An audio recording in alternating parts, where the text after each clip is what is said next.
Electric Ladyland is a place based in Amsterdam and is the first and the only museum dedicated to the magic of fluorescence. There is no limitation in the age of visitors, and entrance is even free for guests under the age of 12. So I would say that the target audience is mainly people interested in geology or simply curious individuals visiting Amsterdam like me. The whole museum is a room-side fluorescent environment which allows visitors to become a part of the art exhibition. By this way, users are able to take place in participatory art, which is one-of-a-kind interactive experience because unlike other contemporary art installations where visitors observe and consume, here viewers can also be involved in the creative process and by themselves become object of the exhibition. When people enter the room, their clothes start to glow and even their teeth reflect the light if they smile. This case is unconditionally interesting to analyze since it's not a common event people to have a room in their houses equipped with ultraviolet light and to fully observe how particular objects change colors. It was also mesmerizing to see how people act and change their behavior in a childish and inquisitive manner while exploring.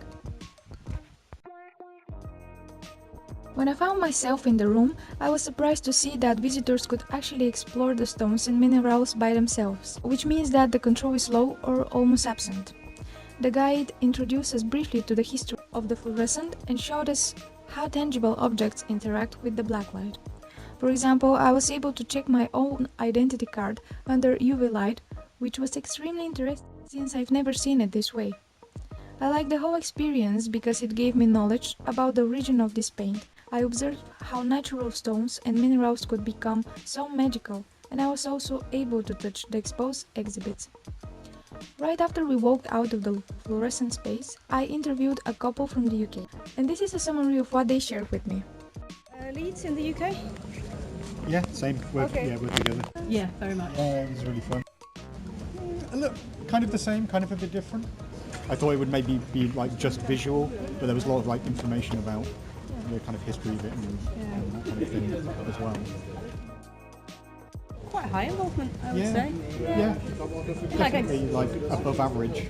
Yeah. More like an interactive one? Yeah. Yeah. I didn't feel like it was like demanded, but I did feel like there was just a lot to like look at and touch and Yeah. Oh, definitely. Yeah. Okay.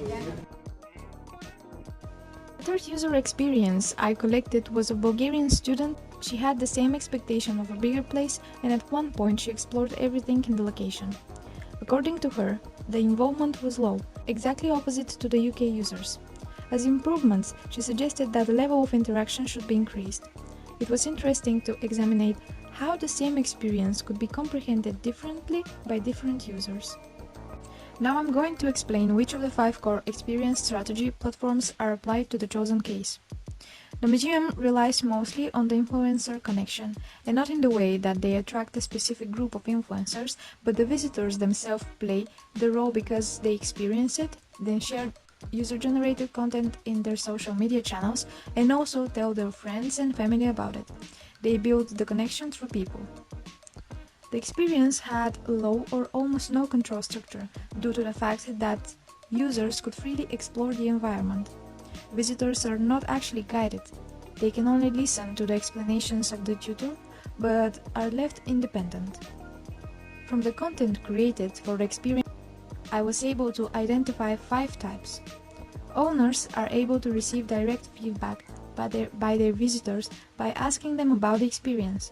This is a great way to improve the whole adventure with future visits. I found several blog posts dedicated to the museum experience, some good, some bad, but at least there's a lot of information about the museum. As events are the ultimate social media content feeders, Electric Ladyland is nothing different. When I went online and searched for it, I found quite a lot of generated content on different platforms, such as Facebook, Instagram and YouTube. As already mentioned, the social media posts make use of photos mainly. The most user-generated content related to the museum is actually pictures. Not only because it's so easy nowadays to create them, but also the setting allows to play with the light and to capture interesting colors. In the museum's website, there is no separate facts section. However, it has systemized information about the venue, for instance, short history of the museum, working hours, entrance prices, address and possible ways to reach the place. The museum uses the traditional admission currency to generate revenue. If visitors would like to enter the museum, they have to pay 5 euros. By this way, only people who are really interested would participate in this experience. And the final aspect of experimental marketing is the conversion, which explains how brands convert someone into something.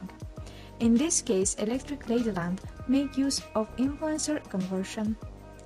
Influencer because the museum connects with users who later on attract other potential visitors just by sharing their experience.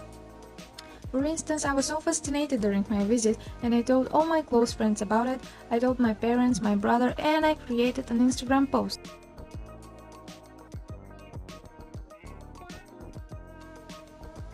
The biggest advantage of this experience is that the museum is one of a kind.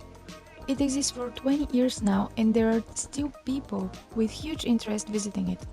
The admission for visiting the space is rather small, so it's affordable for anyone.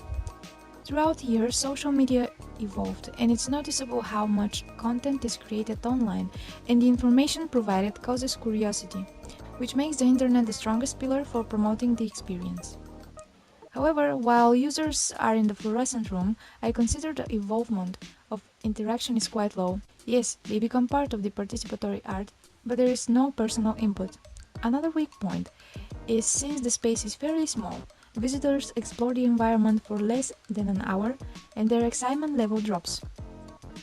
In the end, visitors could buy pictures as souvenirs, but without the black light, it's impossible to see the glowing effect. The first thing that I have in mind as an improvement is that owners could combine emotional with surprise connection and apply it to the experience. By this way, visitors will be positively affected and influence their relatives even stronger. For instance, at the entrance, fluorescent paint could be provided, allowing people to paint their faces, and when entering the space, they are left surprised by the magic they just did. This would make the experience even more interactive and personal. Another improvement related to the advertising is creating print content, promoting the museum in public spaces. And lastly, to keep the connection durable, it's a nice idea to sell mini ultraviolet flashlights with the museum name when visitors leave. By this way, they will have a physical memory of the experience and will be able to further explore the magic of fluorescence.